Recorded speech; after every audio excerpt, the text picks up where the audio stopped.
ఒకరోజు ఒక అతను గ్రామంలో అద్దెకి ఇల్లు తీసుకున్నాడు. ఆ వీధిలోనే ఒక అతను రచ్చబండి దగ్గర కూర్చొని ఉన్నాడు. అతని దగ్గరికి వెళ్ళి, అన్నా ఏంటన్నా మీ ఊరు వచ్చానని కొత్త ఉండని నాతో మాట్లాడరేంటన్నా, ఎవరు మాట్లాడరేంటన్నా, మాట్లాడన్నా ఏదో ఒకటి మాట్లాడన్నా. ఊరుకోరు అబ్బాయి, నా ఇంట్లో చాలా కష్టాలు ఉన్నాయి, ఏం మాట్లాడమంటావు? లేదన్నా నాకు ఏది మాట్లాడబోతే బతకాలనిపించదన్నా, మాట్లాడాలన్నా ఏదో ఒకటి మాట్లాడ. నువ్వేం చేయాలనుకుంటున్నావురా అన్నాడు. నేను 10 ఎకరాలు భూమి కొనాలనుకుంటున్నానన్నా అన్నాడు కొత్త అతను. ఓకే, మరి మీరేం చేయాలనుకుంటున్నారన్నా? నేను 12 జతలు గేదెల్ని ఆవులను కొనాలనుకుంటున్నాను, డైరీ ఫామ్ పెడతాను అన్నాడు. అన్నా వీటన్నిటిని ఎక్కడ మేపుతావు అన్నా, పొలం లేకుండా ఎక్కడ మేపుతావు చెప్పు అంటే, నువ్వు కొనబోతున్నావు కదా 10 ఎకరాలు, దానిలో మేపుతారా అన్నాడు. ఏంటేంటి, నేను కష్టపడి నా కష్టార్జితం నేను ఈ ఊరు వచ్చి నేను 10 ఎకరాలు కొందామని అనుకుంటే నా పొలంలో నీ గేదెలు మేపుతావా, బాగుండదన్నా అన్నాడట. ఏంట్రా బాగుండేదని చెప్పి ఈయన లేచిన పడ్డాడు. ఇద్దరు గొడవ ఎక్కువైపోయింది.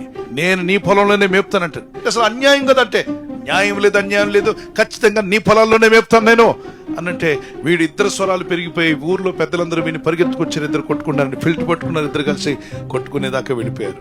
తన్నుకుంటున్నారు. పెద్దలు వచ్చి విడిపించి, ఏమైపోయిందంటే, సార్ అన్న వీడి గేదెలు వీడి పశువులని నా పొలంలో అంటే, సరే ఆగండి, ఏంటి అసలు విషయం ఏంటి, ఎక్కడి నీ పొలాలు ఎక్కడున్నాయంటే, ఇంకా కొనలేదన్నా, కొనాలనుకుంటున్నానంటే.